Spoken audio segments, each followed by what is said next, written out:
আসসালামু আলাইকুম। গরম গরম ভাতের সাথে এরকম একটা কুমড়ো ভর্তা থাকলে আমার মনে হয় না আর কিছু লাগবে। চলুন দেখে নেওয়া যাক। এজন্য আমি এখানে নিয়েছি কুমড়া, আর এভাবেই করে কেটে তারপর ধুয়ে লবণ মেখে রেখেছি।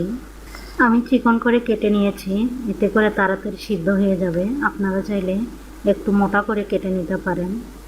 আর চুলায় একটি কড়াই বসিয়ে অল্প কিছু সয়াবিন তেল দিয়ে দিচ্ছি।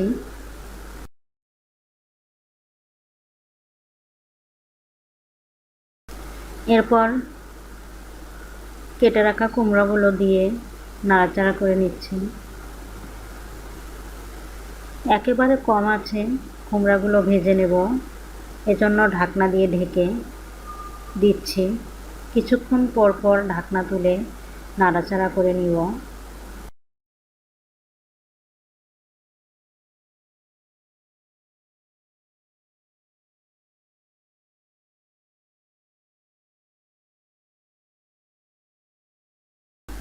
মিষ্টি কুমড়াগুলো মোটামুটি সিদ্ধ হয়েছে, এ পর্যায়ে দিয়ে দিচ্ছি কয়েকটা রসুনের কোয়া আর এক মুঠ পেঁয়াজ কুচি দিয়ে একসাথে নাড়াচাড়া করে আরও কিছুক্ষণ ভেজে নেব।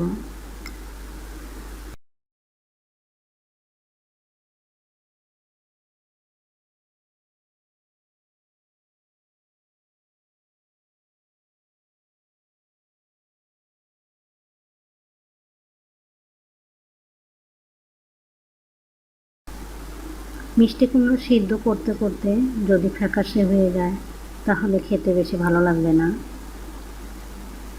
মিষ্টি কুমড়োগুলো ওভারকুক করে সিদ্ধ করব না, একটু শক্ত থাকা অবস্থায় নামিয়ে নেব।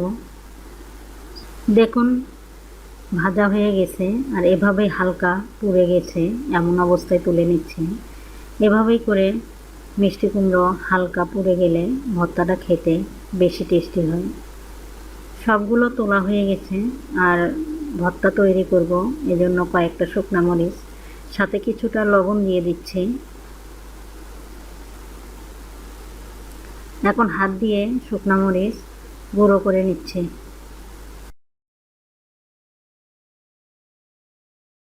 সাথে কিছুটা পেঁয়াজ কুচি দিয়ে সব কিছু আবারও ভালোভাবে মেখে নিচ্ছি।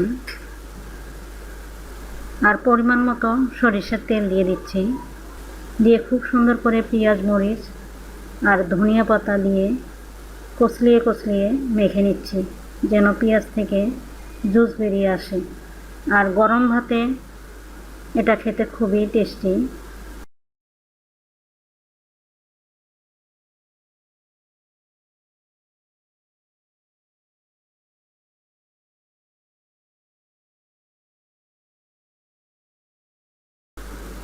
এরপর এরপর মিষ্টি কুমড়াগুলো মথে নিচ্ছি। সব কিছু মথে নেওয়া হয়ে গেছে।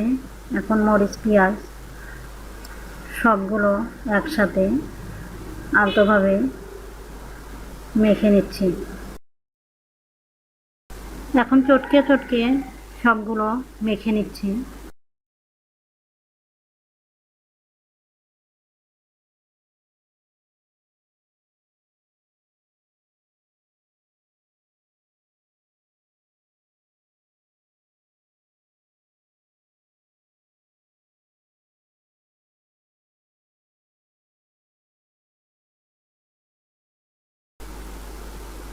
এভাবেই করে খুব সহজেই মিষ্টি কুমড়া ভর্তা আপনাদের সাথে শেয়ার করলাম।